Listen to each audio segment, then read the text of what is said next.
কনেনচিওয়া নিহন্ন তোময়ো কেঙ্কিকা। পুষ্পা কথা বলছে জাপানি ভাষায়। সিনেমাটির শুরুর কয়েক মিনিটের মাথায় দেখা যায় সিনেমার মূল আকর্ষণ পুষ্পা তামিল, তেলুগু, হিন্দি বাদ দিয়ে কথা বলছে জাপানি ভাষায়।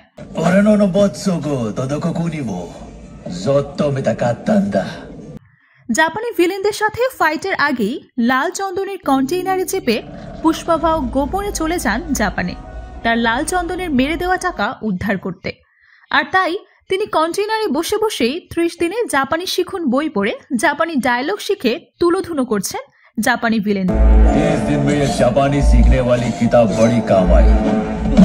তেলুগু সিনেমাটি বাংলা ভাষা সহ মোট 6টি ভাষায় মুক্তি পেয়েছে। এদিকে একের পর এক রেকর্ড গড়ছে পুষ্পা 2। কালেকশনের কথা বললে কেজিএফ 2, বাহুবলী 2, RRR এর আয়ের রেকর্ড ভেঙে দিয়েছে পুষ্পা 2। প্রত্যেকটি ভাষায় ডাবিং হয়েছে মূল গানগুলো।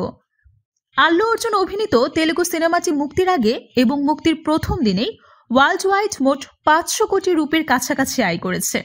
সিনেমাটি তৈরিতে মোট 500 কোটি রুপি খরচ করছেন নির্মাতা সুকুমার, যা দিয়ে বাংলাদেশের শাকিব খান কিংবা অনন্ত জলিলকে দিয়ে অন্তত 10 থেকে 15টি বিগ বাজেটের সিনেমাও করানো সম্ভব। ধারণা করা হচ্ছে পুষ্পা 2 অন্তত 2000 কোটি রুপি কালেকশন করবে। তবে শেষ পর্যন্ত কি হয় তাই দেখার পালা। নুসরাত জাহান, বিনোদন ডেস্ক, নিউজ প্লাস।